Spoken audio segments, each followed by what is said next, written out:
Shalom, shalom, shalom. Nous voulons vous souhaiter bon mois de juin. En tout cas, nous ne savons pas si le mois passé n'avait pas été pour vous un mois excellent. Au nom de Profitons de la chaîne d'excellence, nous vous souhaitons un excellent mois de juin. Que la grâce de l'Éternel soit votre partage et que Dieu vous relève si vous êtes fort fatigué, si vous êtes faible, que le Seigneur vienne vous relever par sa main puissante et qu'il vous accorde sa grande grâce afin que vous alliez plus loin que vous pensiez que vous pourriez aller. En tout cas, nous croyons que la faveur de l'Éternel va parler en votre faveur et que la main de l'Éternel va se faire voir dans toutes les circonstances de votre vie. Nous croyons également que le Seigneur va vous montrer sa fidélité tous les jours, du lundi au dimanche, du dimanche au lundi encore et du lundi encore, jusqu'à ce que ce mois finisse, que l'autre mois s'enchaîne. Et si vous aviez souhaité dans votre cœur voir un événement particulier, vous avez souhaité avoir quelque chose de particulier, que le Seigneur vous accorde cela pendant ce mois-ci et que ce mois-ci soit rempli de surprises pour vous. Et que vous alliez, que vous poussiez encore plus loin, au-delà de votre compétence, au-delà de votre force, au-delà de tout ce que vous avez espéré, que le Seigneur vous donne la force de pouvoir pousser encore davantage et d'arriver à votre fin. En tout cas, beaucoup de bonnes choses pour vous. Nous croyons parce que nous sommes appelés à vivre les bonnes choses, à réaliser les bonnes choses. Et nous sommes aussi appelés à faire des exploits, comme la Bible dit, avec Dieu, nous ferons des exploits et nous écraserons nos ennemis.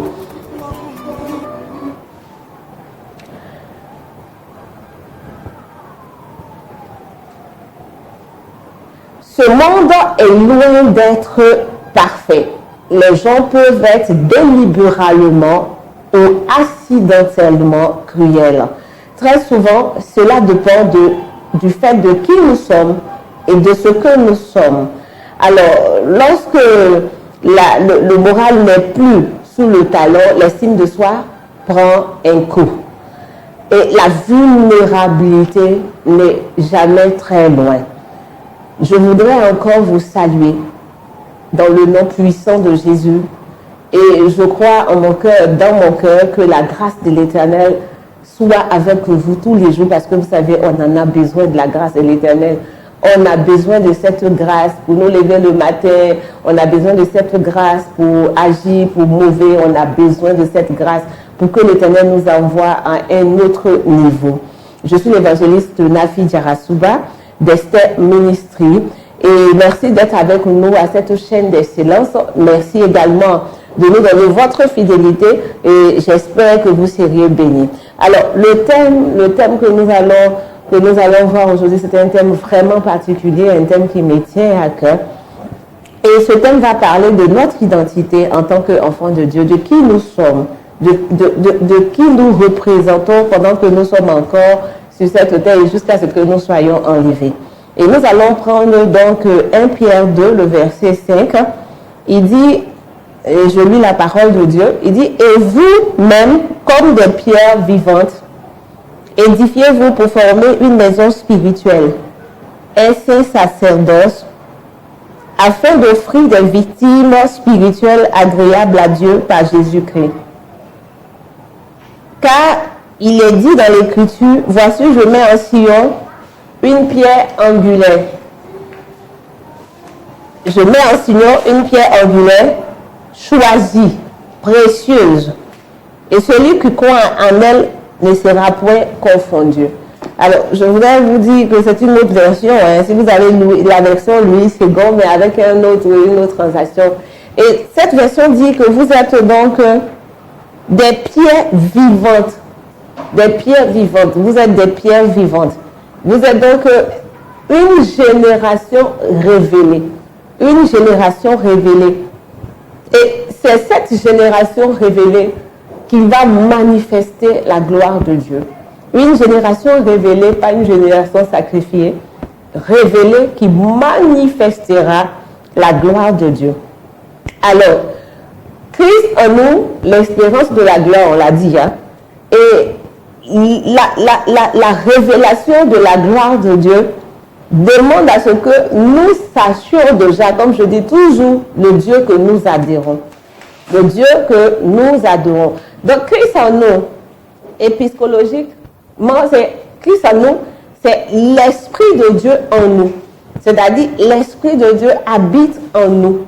On entend cette chanson qui dit « Quand l'Esprit de Dieu habite en moi, je danse comme David. » Mais je sais que tu danses plus que David, parce que David n'avait pas le Saint-Esprit.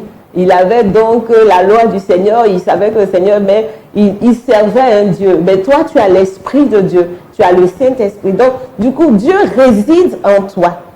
Dieu réside en toi. Tu n'es pas n'importe qui.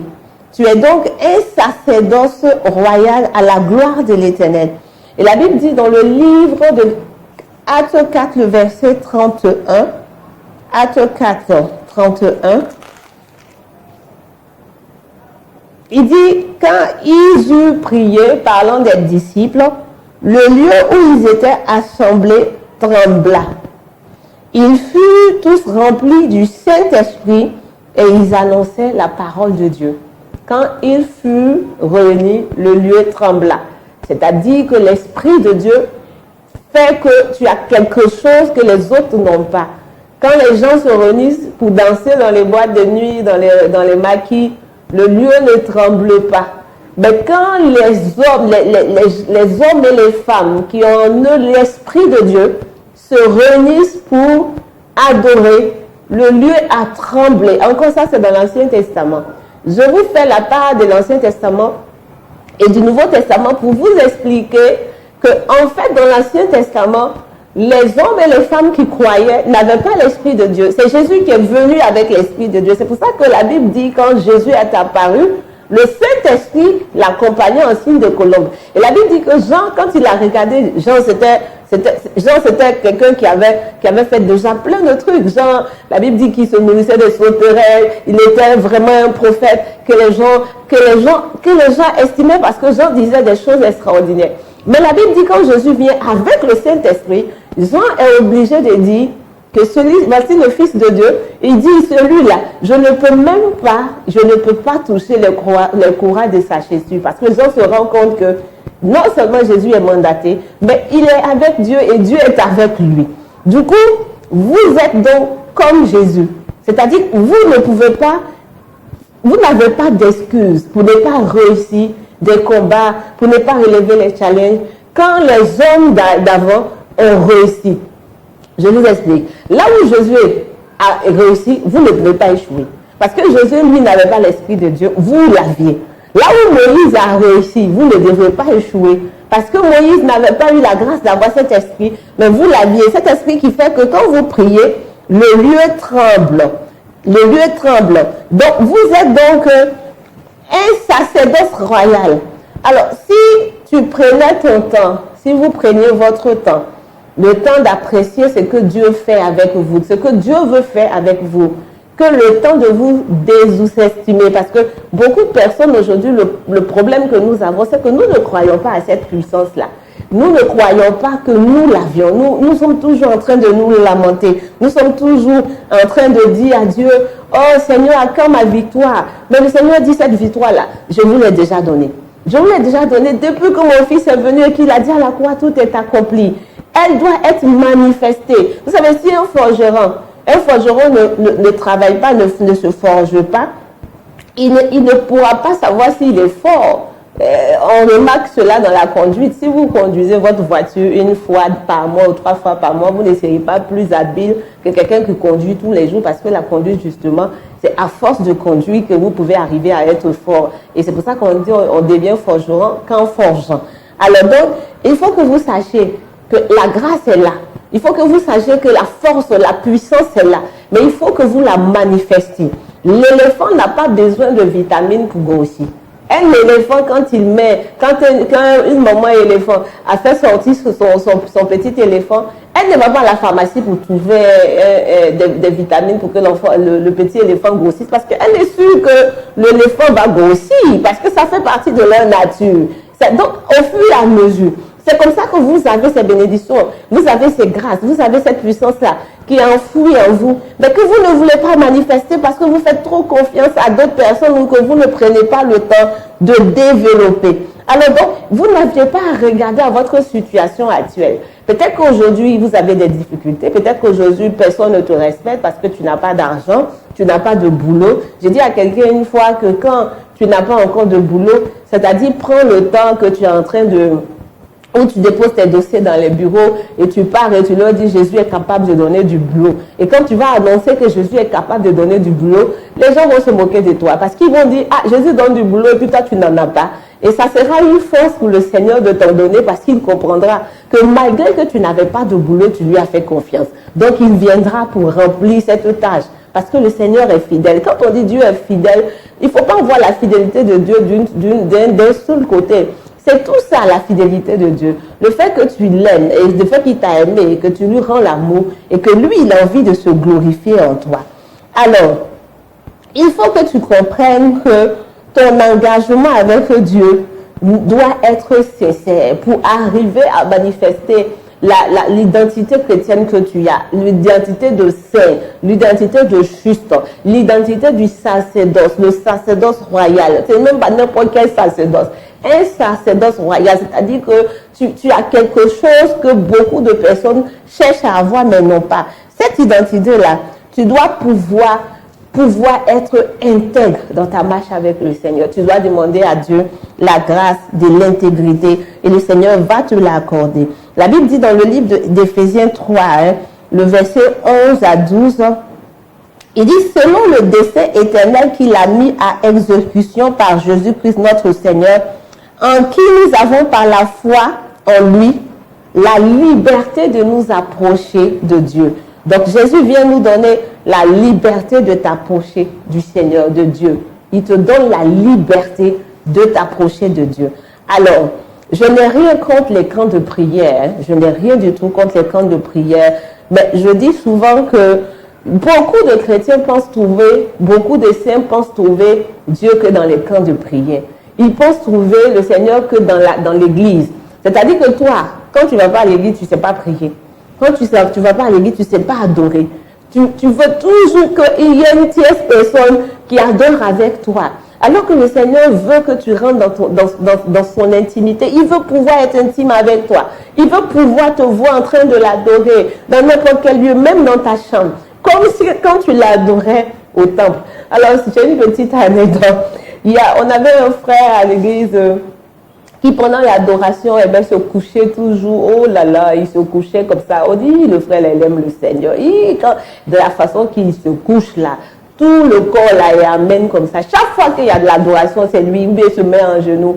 Mais dès qu'il sort du temple là, aïe, aïe, aïe, ce qu'il va montrer aux gens là, on dit yes, parce que vraiment, il va maltraiter ses frères, c'est lui qui va critiquer, c'est lui qui va aller mélanger les têtes des gens et tout et tout. Donc, je me demandais, mais quand il est en train d'adorer comme ça, un jour je lui ai demandé, est-ce que quand tu es chez toi dans ta chambre, tu adores le Seigneur comme ça? Il m'a dit non, qu'il n'arrive pas à prier à la maison. Donc, c'est à l'église que tu es inspiré comme ça pour que tout le monde te regarde. Donc, ne faites pas comme ce frère, c'est-à-dire, quand on est à l'église, on a toutes sortes de zèle. Parce qu'on a le regard, on se dit telle personne nous regarde et quand on est dans la chambre, on est bobo. On ne peut plus rien dire au Seigneur, on devient sourd et muet, on n'entend rien du Seigneur, on ne peut rien lui dire. On attend toujours le public pour montrer qu'on l'aime. Non, non, non, ce n'est pas comme ça. Le Seigneur dit, la Bible dit que tu peux t'approcher de Dieu. Tu peux t'approcher. Quand tu as quelque chose, tu peux lui parler. Tu peux dire à Dieu ce que tu représentes. C'est comme quelqu'un qui passe son temps à être infidèle. Et quand on lui demande pourquoi tu passes ton temps à changer de partenaire tous les jours, que tu n'arrives même pas à conserver ta vie sexuelle, tu n'arrives même pas à la maîtriser, et qui dit que moi, c'est parce que je ne suis pas mariée, que je suis en train de tomber, que je suis en train d'avoir des rapports. Que si le Seigneur me donne un mari, j'ai entendu une dame dire, si le Seigneur me donne un mari, je ne vais plus avoir de rapport parce que je vais pouvoir être fidèle. Et je lui disais, si tu n'arrives pas à être fidèle, maintenant, ce n'est pas un mariage qui va te rendre fidèle. Parce que la fidélité, c'est un trait de caractère. Ça ne dépend pas dans les circonstances dans lesquelles nous sommes. Si vous êtes fidèle, vous êtes fidèle, vous êtes fidèle. Si vous n'êtes pas fidèle avec Dieu, vous ne pouvez pas être fidèle avec votre épouse. C'est pas possible avec votre épouse. Parce que non, je vais me marier parce que je brûle. Mais même si tu te maries, tu vas continuer de brûler. Parce que c'est une façon de faire. Parce que ce n'est pas ça. La raison, ce n'est pas ça. C'est le cœur et c'est la disposition et c'est les décisions qu'on prend. Et c'est comme ça que on arrive à avancer. J'ai envie de dire à quelqu'un, vous savez, moi c'est à la mosquée que j'ai rencontré le Seigneur. Oui, c'est à la mosquée que je l'ai rencontré. C'est quand j'étais à la mosquée, je me rappelle très bien, pendant un mois de carême en plus, et j'étais allée à la mosquée en train de prier. Et c'est là où le Seigneur s'est révélé à moi. Ça a été ma première grande rencontre avec Dieu, avant même que j'aille dans un temple. Donc, quel que soit le lieu où vous êtes, je sais que le Seigneur peut se révéler à vous. Je sais que le Seigneur est capable de venir vous montrer et de faire sortir en vous les trésors cachés que vous n'utilisez pas parce que vous n'êtes pas encore arrivé à ce stade d'intimité avec Dieu. Et Dieu n'attend que ça. Il n'attend que le fait que vous décidiez d'arriver à un certain stade avec lui. Éphésiens 2, le verset 1, il dit, vous étiez morts par vos offenses et par vos péchés, dans lesquels vous marchiez autrefois, selon le train de ce monde, selon le prince de la puissance de l'air, de l'esprit qui agit maintenant dans les fils de la rébellion. Et nous tous aussi, nous étions de leur nombre, et nous vivions autrefois selon les convoitises de notre chair, accomplissant les volontés de la chair et de nos pensées, et nous étions par nature des enfants de colère comme les autres. Donc, c'est-à-dire que cette nature doit être passée.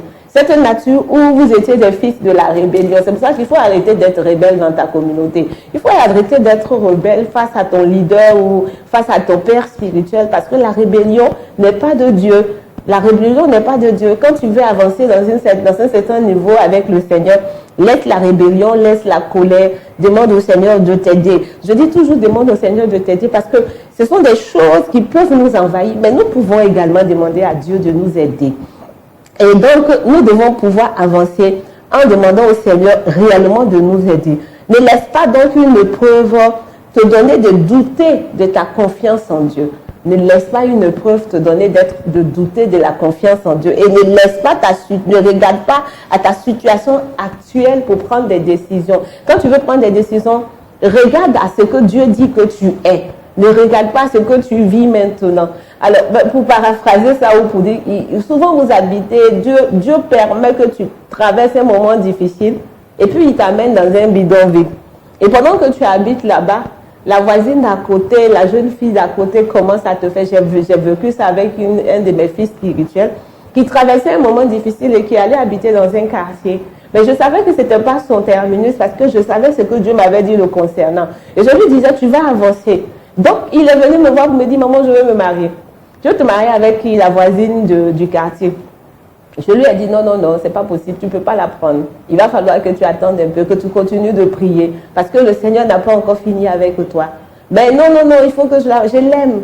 Non, tu ne peux pas, parce que Dieu t'a pas dit où tu pars encore. Si tu vois où tu pars, tu ne vas pas te presser pour prendre certaines décisions. Et beaucoup parmi nous sont comme ça. Parce qu'aujourd'hui, tu habites là, tu vas prendre l'oignon chez ton voisin, tu vas prendre la tomate chez ton voisin, tu prends le crédit, tu ne payes pas. Demain, quand le Seigneur t'élève, c'est les mêmes personnes là qui vont commencer à raconter, oh lui là c'est un fautif, oh lui là il avait mon truc. Vous voyez que souvent quand tu sais où tu pars, tu dois pouvoir marcher pour protéger tes arrières par rapport à où tu es en train de partir. Parce que tu as une vision de toi. Tu sais que la situation que je suis en train de vivre n'est pas permanente. Que je suis en train d'aller je sais où Dieu m'amène. Donc quand je sais où Dieu m'amène, je m'estime comme si j'étais. Si le Seigneur a déclaré sur toi que tu es un futur directeur général, il n'y a même pas quelqu'un qui peut annuler ça. Donc tu te comportes déjà comme le futur directeur général. Parce que tu sais où tu pars.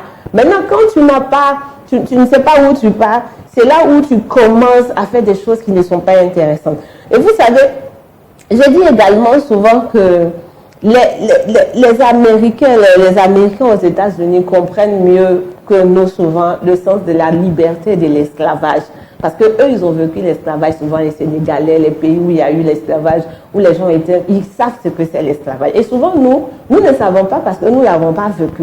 Donc, quand Christ dit qu'il est venu pour nous affranchir, nous voulons être affranchis, mais nous sommes toujours esclaves dans la tête parce que nous ne réalisons pas ce que nous avions déjà. Mais quand quelqu'un te dit, je suis affranchi, et qu'il a vécu l'esclavage, ou bien même, je prends le cas des gens qui sont allés en prison et qui sont sortis, ils savent ce que c'est la liberté. Et ils savent que la liberté est une grâce. Ils savent que la liberté est une opportunité. Et ils en profitent. Vous savez, quand vous êtes privé de quelque chose, c'est là où vous voyez la valeur de cette chose. Parce que après, vous vous rendez compte que, en fait, ce n'est pas un acquis. Mais quand vous avez quelque chose tout le temps, vous ne réalisez pas. Vous ne réalisez pas. Par exemple, je dis comme ça que des pays où les gens pratiquent la charia, où on n'est pas, les femmes ne doivent pas conduire. C'est tout dernièrement en Algérie qu'on prend la décision qu'une femme conduise. Ces pays-là où les femmes n'ont pas le droit à la parole, elles n'avaient pas le droit. C'est-à-dire, il y a des pays où les femmes ne peuvent même pas se bouger.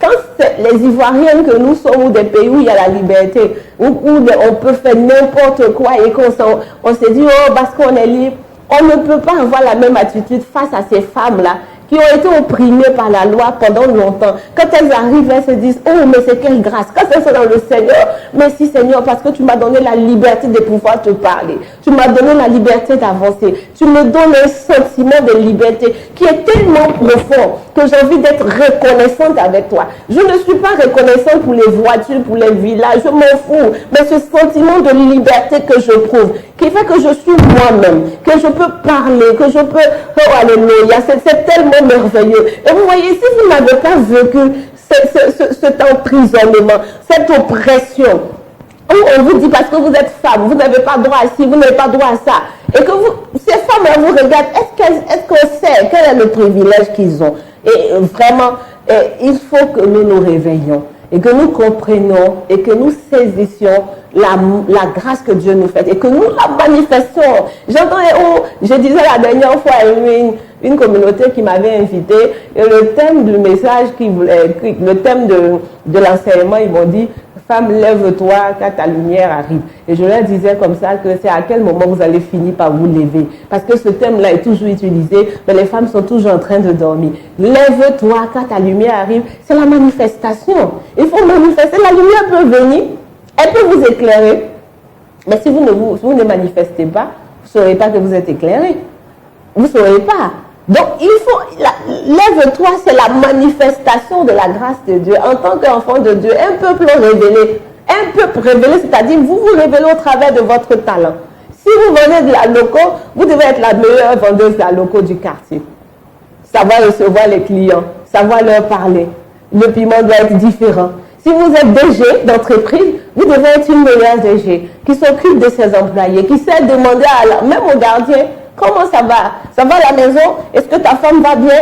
C'est-à-dire, vous faites toujours la différence et qui travaille assidûment. Assidûment. C'est-à-dire que c'est le potentiel du travail qui vous amène à une élévation aussi. Dieu ne va pas venir faire des choses à votre place. Dieu veut que vous bougiez. Parce que vous aviez déjà son esprit. Vous n'êtes pas maudit. Vous êtes bénis. Donc, mettez cette bénédiction-là à essai.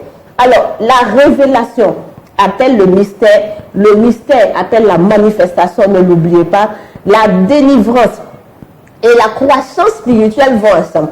Vous allez vous rendre compte que vous rentrez dans la connaissance, dans une connaissance parce que vous devenez illuminé. Vous comprenez, la lumière est déjà là, vous vivez dans la lumière. Et on ne trouvera chez vous aucune ombre des ténèbres.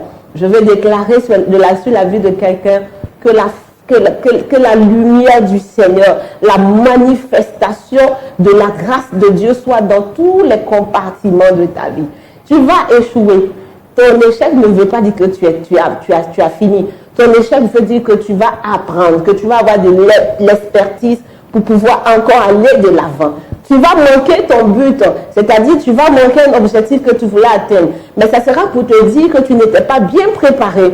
Reprépare-toi et va encore de l'avant. Ne reste pas en train de pleurer, de compter ce que tu n'as pas au lieu de compter ce que tu as. C'est ce qu'on fait d'habitude. On compte ce que nous n'avons pas, alors que nous pouvons compter ce que nous avons. La Bible dit que vous devez connaître l'expérimentale connaissance de l'amour de Dieu. C'est un amour indescriptible, une richesse indescriptible. Vous comprenez le mot indescriptible, c'est-à-dire qu'on ne peut pas décrire. Personne n'arrivera à décrire ça, une richesse. Donc si tu es habité par cette richesse, tu ne viens pas tous les jours te lamenter. Romains 8, pour finir, le verset 3 dit, car chose impossible à la loi parce que la chair la rendait sans force. Dieu a condamné le péché dans la chair en envoyant à cause du péché son propre Fils dans une chair semblable à celle du péché. Cela afin que la justice de la loi soit accomplie en nous, qui marchons non selon la chair, mais selon l'esprit. Nous marchons selon l'esprit. Nous marchons selon l'esprit. Que la grâce de l'Éternel soit avec vous, que sa faveur encore vous environne et que Dieu se manifeste de façon puissante en vous. Soyez revêtus de gloire. Allez de succès en succès et remportez tous les combats avant même que le combat arrive. Vous avez déjà remporté. Et que la paix du Seigneur soit votre partage. Soyez en paix. La paix, comme disait notre feu président Félix Houphouët-Boigny, ce n'est pas un mot, c'est un comportement. La paix, ça doit se voir dans tout ce que nous faisons. Nous avons une grande identité. Nous sommes les princes, nous sommes un sacerdoce royal, un peuple acquis, un peuple élu. Et quand on dit ça, vous faites partie de ce peuple-là. Alors arrêtez de vous minimiser, de pleurer, de vous lamenter. Regardez seulement de l'avant et allez de l'avant. La victoire est certaine. Seigneur, nous voulons te dire merci. Merci encore pour cette victoire que tu nous as donnée, toi-même déjà, à la croix. Nous voulons te célébrer pour une femme, pour un homme qui n'a pas encore manifesté cette victoire. Nous prions que tu leur donnes la force de se tenir debout, afin que cette victoire soit manifeste en eux. Pour une jeune fille, pour un jeune homme, merci pour l'accomplissement. Merci pour l'identité que tu leur révèles. Et merci Saint-Esprit pour ta faveur et ta grâce. Merci Esprit de Dieu pour ta manifestation dans notre vie. Afin que partout où nous nous trouvons, que le lieu continue de trembler dans le nom puissant de Jésus-Christ. Amen.